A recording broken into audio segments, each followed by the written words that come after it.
ओम नमो भगवते वासुदेवाय। ओम नमो भगवते वासुदेवाय।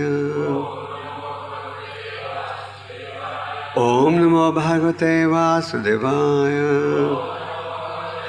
तो श्रीमद् भागवतम की बजाय हम चैतन्य चरितामृत के एक या दो श्लोक आज पढ़ेंगे। ये पहला श्लोक जो हम पढ़ रहे हैं ये चैतन्य महाप्रभु जी की शिक्षा है रूपा गोस्वामी जी को, और मध्य लीला की 19वें अध्याय का है, श्लोक नंबर 152। मालियाना करे से बीजारोपणा,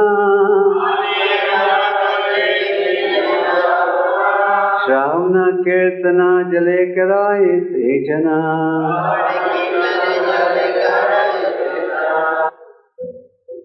ओम ज्ञानतिमिरान्धस्य ज्ञानाञ्जनशलाकया चक्षुरुन्मीलितं येन तस्मै श्रीगुरवे नमः। श्रीचैतन्यमनोभीष्टं स्थापितं येन भूतले स्वयं रूपा कदा मह्यं ददाति स्वपदान्तिकं। वन्देऽहं श्रीगुरु श्रीयुतापदकमलं श्रीगुरुन् वैष्णवंश्च। श्रीरूपं सग्राजतं सहगना रघुनाथान्वितं तं सजीवं सद्वैतं सवधूतं परिजनसहितं कृष्ण चैतन्यदेवं श्रीराधा कृष्ण पदान् सहगना ललिता श्री विशाखान्वितं च। हे कृष्णा करुणा सिंधु दीनबंधु जगत्पते गोपेशा गोपिका कांता राधा कांता नमोस्तुते। सप्ता कांचना गौरांगी राधे वृंदावनेश्वरी वृषभानुसुते देवी प्रणमामि हरिवे। जय श्री कृष्ण चैतन्य प्रभु नित्यानंद।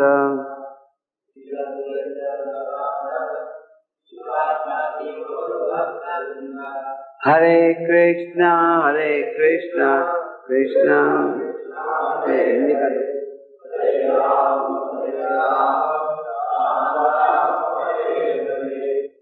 इस अध्याय में जैसे हम कह रहे थे, चैतन्य महाप्रभु जी रूपा गोस्वामी जी को बहुत ही महत्वपूर्ण शिक्षा दे रहे हैं।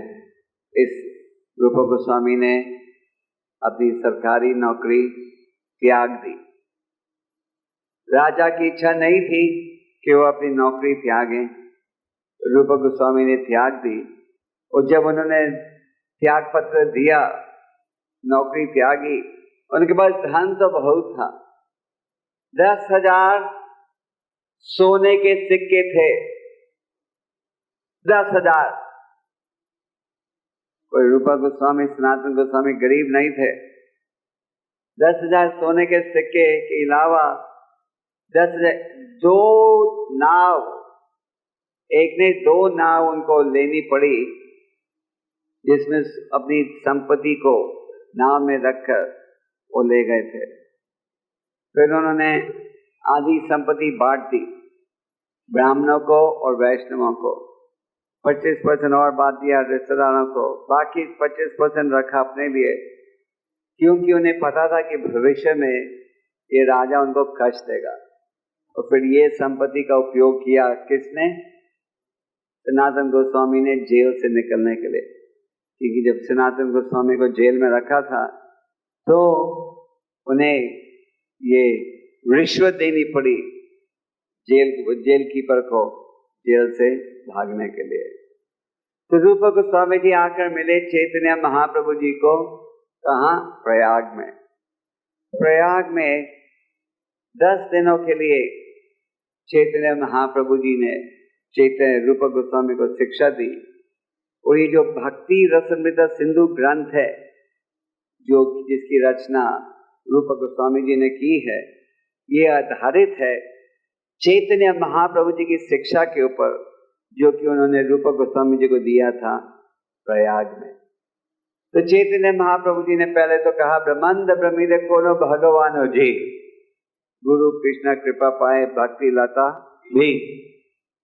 अनेक अनेक अनेक योनियों में गुजरने के बाद वो भाग्यशाली व्यक्ति है जिसके हृदय में ये भक्ति का बीज प्राप्त होता है।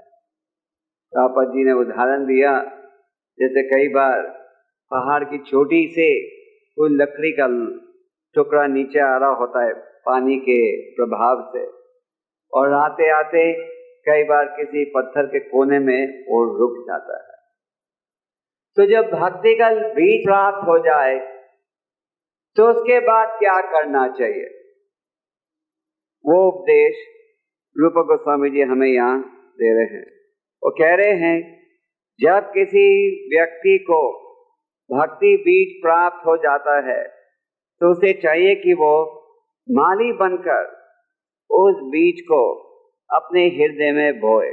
जब भक्ति का बीज प्राप्त हो जाए वो तो बहुत भाग्यशाली व्यक्ति है। हमें भूलना नहीं चाहिए कि गीता में भी भगवान कहते हैं भावनाम जन्मनाम अंते ज्ञानम प्रपदयन्ते वासुदेव सर्वामिति स महात्मा सुदुर्लभः। बहुत सी जन्म मृत्यु के पश्चात वो भाग्यशाली व्यक्ति है जिसे भक्ति का बीज प्राप्त होता है। फिर भक्ति के बीज को पानी पिलाना पड़ेगा। जब किसी व्यक्ति को भक्ति का बीज प्राप्त हो जाए उसे चाहिए कि वो माली बनकर उस बीज को अपने हृदय में बोए। तो अगर हम माली बनकर इस बीज को नहीं बोएंगे तो फिर ये भक्ति का बीज उगेगा नहीं। इसलिए इस विषय पर बल दिया जाता है कि ये अगर हम चाहते हैं कि भक्ति का जो बीज है ये अंकुरित हो तो फिर ये बीज को पानी पिलाना पड़ेगा। पानी पिलाए बिना ये बीज उगेगा नहीं। पानी पिलाने का क्या अर्थ है?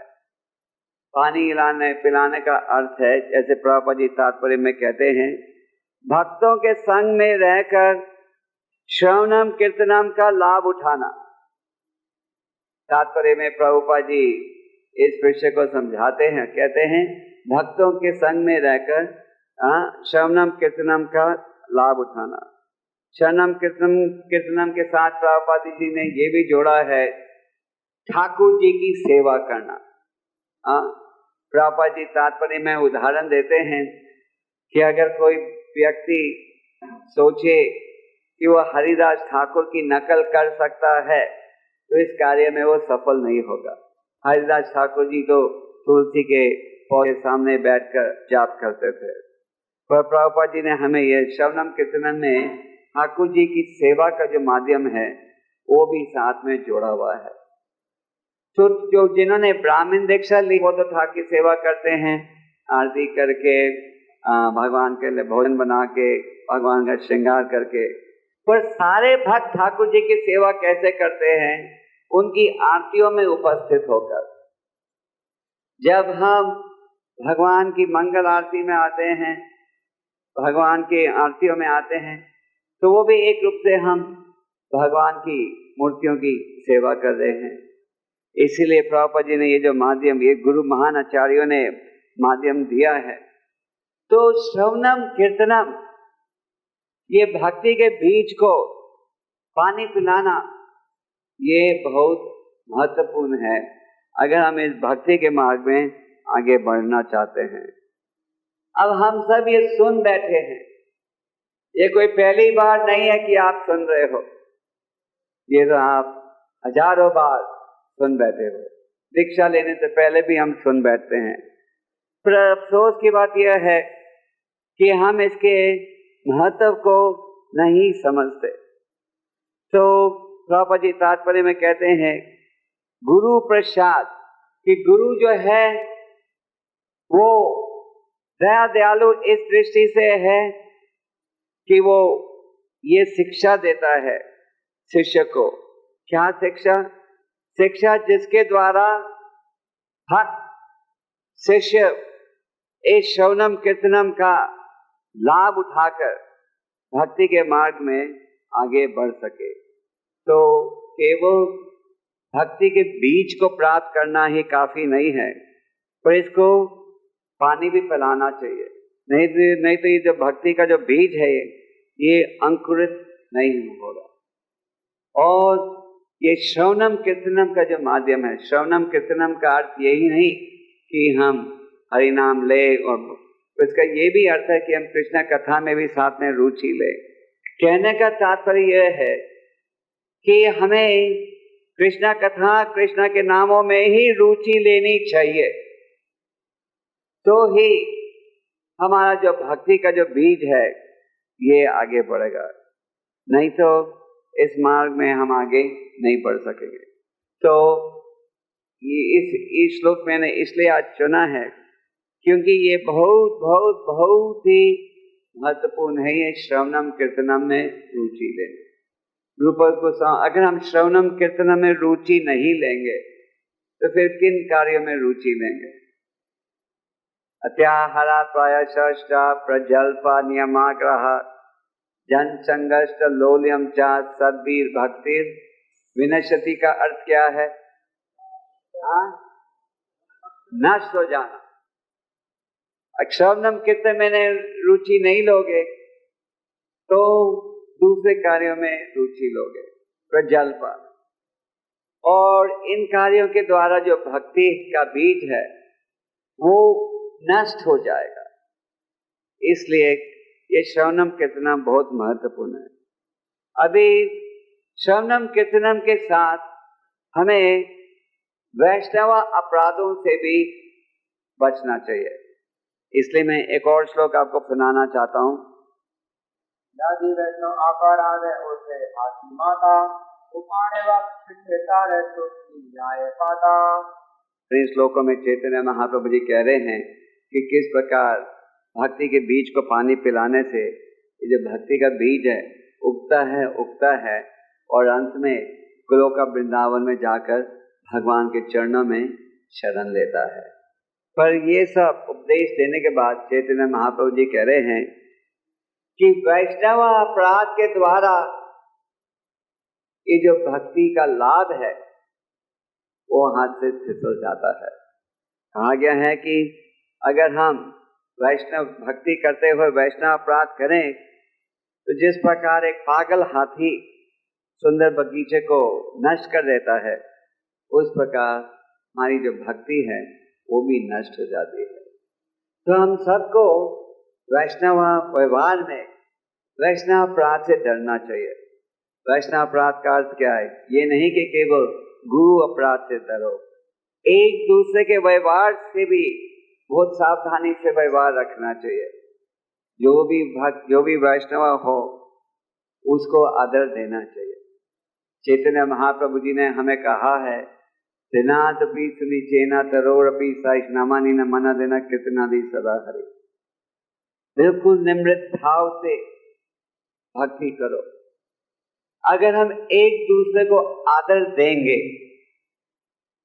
फिर, और अगर हम एक दूसरे के गुणों को देखेंगे, फिर हम देखेंगे कि वैष्णव का जो संबंध है वो बहुत मीठा रहेगा। वैष्णव अपराध से तो हमें बचना जरूर चाहिए। जब दुर्वासा मुनि ने अपराध किया अम्बरीश महाराज पर, दुर्वासा मुनि को भगवान के सुदर्शन चक्र से बचने के लिए उन्हें दौड़ना पड़ा। अंत में वो जब भगवान के पास आए तो भगवान ने क्या कहा कि मेरे भक्त बहुत प्रिय हैं, मैं उनके हृदय में निवास करता हूँ और वो मेरे हृदय में निवास करते हैं। तो वैष्णव अपराध से हमें जरूर बचना चाहिए। वैष्णव अपराध से आप कैसे बचोगे? अहंकार के कारण हम सब ये सोचते हैं कि हमें पता है क्या होना चाहिए, कैसे करना चाहिए, और हम किसी और को सुनने के लिए तैयार नहीं हैं। इसलिए प्रभुपाद जी कहते थे, खास करके संस्था में जहाँ की अनेक भक्त इकट्ठे रह रहे हैं, कि हमें एक दूसरे के गुणों को देखना चाहिए, कमियों को नहीं। अगर हम एक दूसरे की कमियों को देखेंगे तो हम हमेशा ये सोचेंगे क्या कि हम दूसरों से ज्यादा अच्छे हैं। और जब आप ये सोचते रहोगे कि आप दूसरों से ज्यादा अच्छे हो, तो आपके मन में फिर अहंकार आ जाएगा, और अहंकार के कारण फिर भक्ति के मार्ग में कोई ना कोई अड़चन आ जाएगी। तो हम सबको यही सोचना चाहिए कि मैं सबसे पतित हूं। नरोत्तम दास ठाकुर की अगर आप रचनाओं को पढ़ो तो आप देखोगे कि लगभग हर रचना में नरोत्तम दास ठाकुर जी कह रहे हैं कि मेरे से ज्यादा पतित कोई है ही नहीं। कहते हैं कि नहीं, मोह समापा के पतित पवान है तो तावा अवतारा, मोह समापतित प्रभु ना पाए प्यारा। आप आए हो पतितों के उद्धार के लिए, पर मेरे से ज्यादा पतित कोई है ही नहीं। कृष्णदास कविराज जी कहते हैं कि अगर कोई मेरा नाम भी ले लेगा तो उसके सारे गुण नष्ट हो जाएंगे।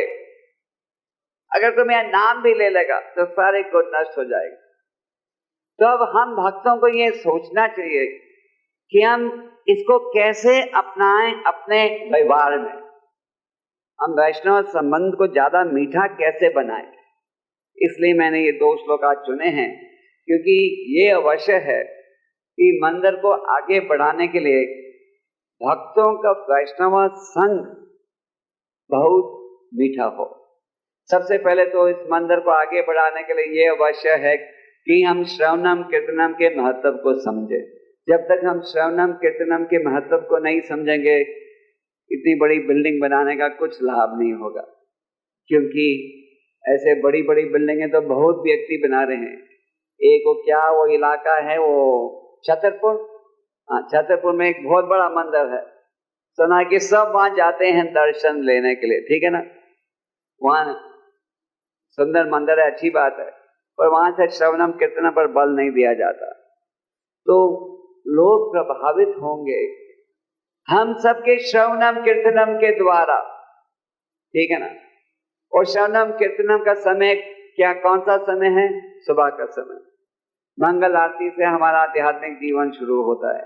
आज मुझे टेम्पल कमांडर ने कहा कि मंगल आरती के वक्त 15-17 भक्त आश्रम में विश्राम कर रहे थे, 15 या 17 भक्त। तो अगर 15 या 17 भक्त मंगल आरती में नहीं आएंगे, भगवान की सेवा नहीं कर, जब आप मंगल आरती में आते हो अब भगवान की सेवा भी करते हो। क्योंकि पिछले श्लोक में प्रभुपाद जी ने स्पष्ट कहा है कि श्रवणम कीर्तनम का अर्थ क्या है? श्रवणम कीर्तनम और ठाकुर जी की सेवा करना। तो ठाकुर जी की सेवा हम करते हैं उनका गुणगान करके, उनके सामने प्रणाम करके, उनके सामने नाच के, उनके सामने ताड़ी मार के। तो वो श्रवणम कीर्तनम, फिर जैसे हमने कहा है, हम सबकी इच्छा है कि मंदिर में ही, इस वातावरण में ही सब सुबह जाप करें, क्योंकि इसका सबसे अधिक प्रभाव होता है। तो इसके द्वारा भक्ति जो है, भक्ति का बीज जो है वो उगेगा और अंत में जाकर गोलोक वृंदावन में शरण लेने की संभावना है। पर भक्ति के मार्ग में अड़चन भी आ सकती है अगर हम सावधानी से भक्ति के मार्ग में नहीं चलेंगे। प्रभुपाद जी तो बहुत ही सरल उदाहरण एक देते थे। क्या दाढ़ी बनाते वक्त अगर सावधानी से दाढ़ी नहीं बनाओगे तो कट जाएगा मुंह। तो केवल भक्ति के मार्ग में प्रवेश करने से यह अवश्य नहीं है कि आप भगवान के धाम लौट जाओगे। भक्ति के मार्ग में चलते हुए जो अनेक नियम हैं, जो दोष हैं, अपराध हैं, उनसे भी हमें बचना चाहिए। ईर्ष्या नहीं होनी चाहिए। अगर हम देखें कि कोई भक्त भक्ति के मार्ग में आगे बढ़ रहा है, त्याग प्रकट कर रहा है, तो ये देखकर हमें खुश होना चाहिए। ये नहीं कि हमारे हृदय में दूसरे की सफलता को देखकर ईर्ष्या हो। फिर हमें एक दूसरे को आदर देना चाहिए, सबको आदर देना चाहिए। एक बड़ा अच्छा तरीका है कि आप सब एक दूसरे को जब सुबह मिलो, एक दूसरे को प्रणाम करो, एक दूसरे को दंडवत करो। ये नहीं कि केवल सन्यासी जी को तो करना चाहिए, ये तो शास्त्रों का कहना है, पर आप एक दूसरे को भी प्रणाम करो। आप एक दूसरे के गुणों को देखो, और जब एक दूसरे को पुकारो तो नाम के साथ प्रभु शब्द को जोड़ो। ये बहुत सरल बातें हैं, आप इन बातों को लाखों बार सुन बैठे हो, पर अफसोस की बात है कि लाखों बार सुन लिया है, पर जब भी हम इनका उपयोग भी कर पाते हैं। प्रभु का क्या अर्थ? मास्टर, मालिक, हमारे स्वामी। तो हम किसको स्वामी स्वीकार करना नहीं चाहते अहंकार के कारण। हम सोचते हैं हमें प्रभु बनना चाहिए सबका, हमारा दूसरा प्रभु क्यों बना। तो प्रयास करना पड़ेगा। तो एक दूसरे को प्रभु बुलाना चाहिए, एक दूसरे को प्रणाम करो, एक दूसरे के गुणों को देखो, और अगर कमियों को देखो तो आंख बंद कर लेना चाहिए नहीं। अगर कमियों को देखो तो निम्रत विचार से वो आप सुना सकते हो। ये नहीं कह रहे हम कि हम अगर किसी कमियों को देखो तो आंख बंद कर लो, नहीं, गलत नहीं समझना। पर अगर आप एक दूसरे के गुणों को देखोगे फिर आपकी भक्ति भी, आप दूसरों को खुद ही खुद आदर दोगे। आप देखो ये भक्त कितने सालों से सेवा कर रहा है, ठीक है, सेवा तो कर रहा है, तो थोड़ा तो गुण है, कम से कम थोड़े सालों, इतने सालों से सेवा कर रहा है। और हमें भी अपने आचरण के द्वारा बड़ा सुंदर व्यवहार प्रकट करना चाहिए। और वैष्णव अपराध, वैष्णव निंदा से डरना चाहिए। किसी को ये नहीं सोचना चाहिए कि अगर वैष्णव अपराध करके भी मैं बच जाऊंगा। चैतन्य महाप्रभु जी ने अमोघा से क्या कहा? अमोघा सर्वभौम भट्टाचार्य के बेटी का पति था, दामाद था।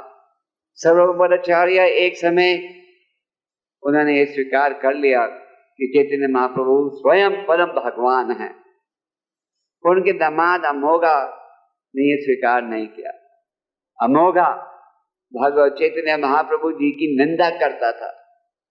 जब चैतन्य महाप्रभु जी खाना खा रहे थे सर्वभौम भट्टाचार्य के घर में, तो एक दिन अंदर आकर अमोघा ने देख लिया।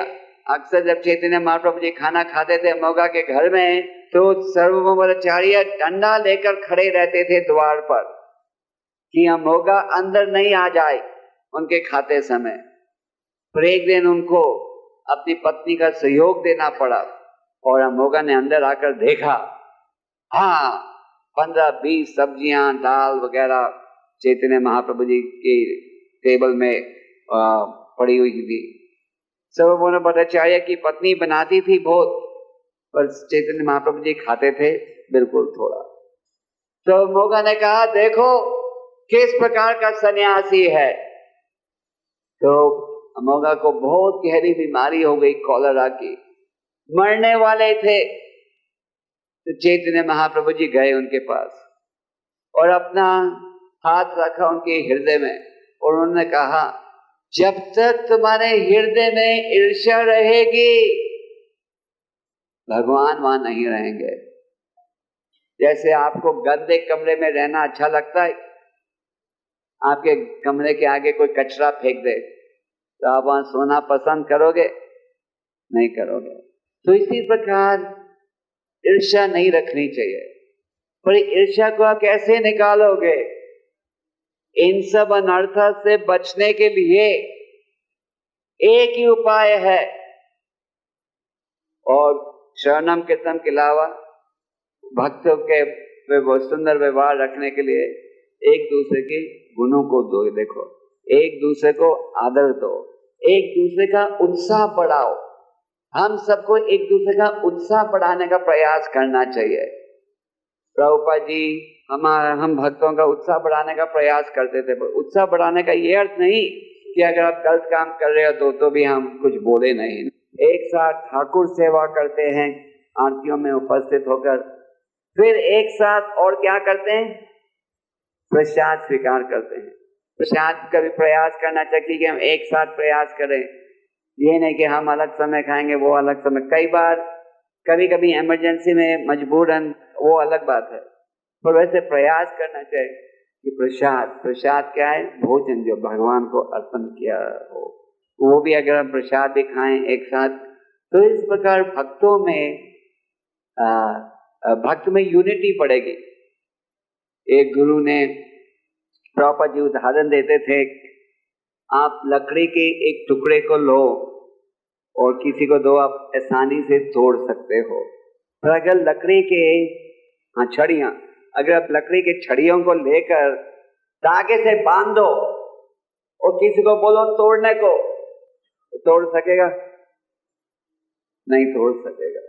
तो इसीलिए हम सबको, अगर हम वैष्णव व्यवहार बढ़ाने का प्रयास करेंगे, ज्यादा सुंदर बनाएंगे, वैष्णव संबंध बढ़ाने का प्रयास करेंगे, फिर ये एकता जो है वो बढ़ेगी। फिर आप एक दूसरों का उत्साह बढ़ाओगे और एक दूसरे के उत्साह बढ़ाने से ये देखोगे कि सब भगवान के धाम लौटने की योजना बना रहे हैं। तो जैसे चैतन्य महाप्रभु जी ने अमोघा से कहा, ईर्ष्या हृदय से निकालो। एक और भक्त कथा है चैतन्य चरितमृत में, एक ब्राह्मण था जिसके हृदय में ईर्ष्या थी श्रीनिवास आचार्य के प्रति। तो एक दिन उन्होंने श्रीनिवास के घर के सामने ये सामान रख दिया, शराब वगैरह, ये दिखाने के लिए कि दुर्गा का उपासक है और भगवान कृष्ण का नहीं। इस भक्त तो अगले दिन सुबह जब श्रीनिवास जी ने अपना दरवाजा खोला तो उन्होंने देखा कि अपने दरवाजे के आगे क्या था? दुर्गा की सेवा का सब सामान, शराब की बोतल वगैरह। तो उन्होंने पड़ोसियों को बुलाकर कहा, देखो मैं दुर्गा का उपासक हूं। और किसी ने विश्वास नहीं किया। खैर थोड़ी देर बाद जिस ब्राह्मण ने ये किया था उसको बहुत गहरी बीमारी हो गई, लेप्रोसी, कोढ़ की। वो गए चैतन्य महाप्रभु जी के पास ये कहने के लिए कि मुझे माफ कर दो। तो चैतन्य महाप्रभु जी ने उसे माफ नहीं किया। वो तड़पते गए। फिर अंत में चैतन्य महाप्रभु जी ने उन्हें भेजा श्रीवास के पास। फिर उनकी जो बीमारी है ईर्ष्या, इन सब से बचना चाहिए। और इन सब से आप बचोगे अगर आप अपने हृदय में समझो कि आप सबसे पतित हो, आप सबसे निकम्मे हो। अगर आपको कह दे आप निकम्मे हो तो आप क्या महसूस करते हो? अपमान, है ना? पर आपको मन में ये सोचना चाहिए कि मैं बिल्कुल निकम्मा हूं, मेरे में एक बूंद भक्ति का प्रेम नहीं है। और वैष्णव के आशीर्वाद से, गुरु के आशीर्वाद से, साधुओं के आशीर्वाद से ये भक्ति में मैं आगे बढ़ूंगा। तो आप सब भक्तों से ये मैं निवेदन करना चाहता हूं कि इस मंदिर के भक्त एक दूसरे के गुणों को देखें, एक दूसरे को प्रणाम करें रोज, और एक दूसरे का उत्साह बढ़ाने का प्रयास करें। और किसी के प्रति ईर्ष्या वगैरह रखने की कोई आवश्यकता नहीं है। और ये सोचो सचमुच कोई गुण नहीं है, कोई योग्यता नहीं है। और निम्रत विचार से अगर आप सेवा करने का प्रयास करोगे तो आप देखोगे कि इसके द्वारा आपकी भक्ति भी आगे बढ़ेगी और दूसरों की भक्ति भी, और जो मंदिर का वातावरण है वो ज्यादा सुंदर बनेगा। और फिर सुंदर मंदिर, सुंदर वातावरण लोगों को प्रभावित कर सकेगा। जैसे कि एक समय मैंने प्रभुपाद जी को एक नई पुस्तक दिखाई थी छापकर। तो प्रभुपाद ने वो पुस्तक को देखकर कहा, our books are quality inside, quality outside. मतलब ये था प्रभुपाद जी का कहना कि हमारे ग्रंथों की जो छपाई है ये भी ऊंची क्वालिटी की है, और जो अंदर मैटर है वो भी बहुत ऊंची क्वालिटी का है। तो उसी प्रकार हमें यहाँ मंदिर तो भगवान की दया से, प्रभुपाद की दया से सुंदर बहुत बन रहा है, साथ में भक्तों को भी बहुत सुंदर बनना है। और जब भक्त भी सुंदर होंगे, मंदिर भी सुंदर होगा, तो उसका क्या परिणाम होगा? वैकुंठ धाम। प्रभुपाद जी ने बॉम्बे मंदिर में कहा था, हेवन ऑन अर्थ, पृथ्वी पर स्वर्ग। प्रभुपाद जी कहते थे ये जो मंदिर है ये बॉम्बे, दिल्ली, लंदन, न्यूयॉर्क में नहीं है, पर ये वैकुंठ धाम में है। तो वैकुंठ धाम का वातावरण बनाना पड़ेगा। और ये वातावरण बनाने के लिए कोई बाहर के आदमियों को बुलाने की आवश्यकता नहीं है, धन की आवश्यकता नहीं है। किस चीज की आवश्यकता है? आचरण, शुद्ध साधना और श्रवणम कीर्तनम की। फिर ही आप अपने जीवन को सुधारोगे और पूरे वातावरण को सुधारोगे। नहीं तो हम भक्ति में आगे नहीं बढ़ सकेंगे। शायद उस दिन मैंने आपको कथा सुनाई थी, भक्ति शायद यहाँ सुनाई थी या बॉम्बे में, भक्ति सिद्धांत जी ने वो कथा सुनाई थी कि एक शादी की बारात नदी के पार जाना था। सारी रात नाव चला रहे थे पर नाव हिली नहीं वहां से। क्यों? क्योंकि लंगर लगा हुआ था। तो जब तक हमारा लंगर लगे रहेगा ये भक्ति की नाव आगे नहीं चलेगी। और अब ज्यादा समय नहीं बचा। आप ये उपदेश बहुत बार सुन बैठे हो, पर अब तो बहुत कम समय बच गया है। तो हमें जल्दी से ये जो भौतिक लंगर है इसको उठाना है और इस शिक्षा का पालन करना है, भक्ति के आनंद को महसूस करने के लिए, और बिल्कुल वैकुंठ धाम का वातावरण यहाँ स्थापित करने का प्रयास करना चाहिए। हरे Krishna.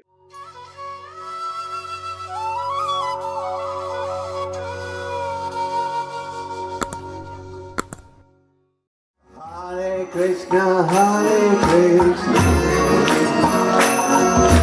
Krishna Krishna, Hare Hare, Hare Rama, Rama Rama, Hare Hare.